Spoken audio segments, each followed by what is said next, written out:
Hello மக்களே, big பாஸோட அடுத்த promo release ஆகிடுச்சு. இந்த ப்ரோமோ இந்த ஜெயிலுக்கு அனுப்புனாங்களே 2 பேரை, அதோட கண்டினியூஷன் தான். இதில் நம்ம எஃப்ஜேவையும் வினோத்தையும் ஜெயிலுக்கு போக சொல்கிறாங்க.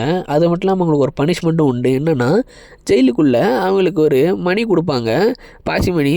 அது ஒன்று ரெட் கலர், இன்னொன்று க்ரீன் கலரு.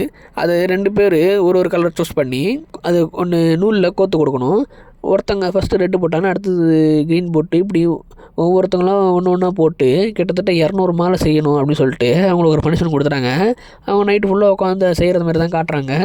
அதாவது ரெட்டு க்ரீனு இப்படி போட்டு ஒரு 200 மாலை செய்யணும் போல இருக்குது. இதே 2 பேர் சேர்ந்து இதை செய்யணுன்றாங்க. அதை அவங்க உட்காந்து செஞ்சுக்கிட்டு இருக்காங்க. இந்த டாஸ்க்கை நிறைய பேர் தந்திருக்கலாம். அதாவது ஜெயிலுக்குள்ளே மட்டும் போடாமல் ஏதாவது ஒன்று பனிஷ்மெண்ட் மாதிரி ஏதாவது ஒன்று தந்திருக்கலாம், கொஞ்சம் கஷ்டப்படுற மாதிரி. மற்ற டைம்லலாம் எல்லோரும் ஜாலியாக படுத்துட்டு ஆஹா கொசு கடி மட்டும் தான் இருந்துன்னு தெரியும் நினைக்கிறேன், கொசு கடி மட்டும் தான் இருந்துன்னு நினைக்கிறேன். மற்றபடி எல்லாம் ஜாலியாக தான் இப்போ ஜெயிலுக்கு போயிட்டு வந்தாங்களே தவிர இது ஒன்றும் பெருசாக இல்லை. இந்த வாட்டி பரவாயில்ல, ஏதோ ஒன்று கிரியேட்டிவாக வச்சு இந்தமாரி செய்யுங்க அப்படின்னு சொல்லிட்டு பனிஷ்மெண்ட் கொடுத்துருக்காங்க. பாப்பா என்ன நடக்குது. இந்த மாதிரி அப்டேட் தெரிஞ்ச சேனல் சப்ஸ்கிரைப் பண்ணுவாங்க. அடுத்த வீடியோவில் பார்க்கலாம்.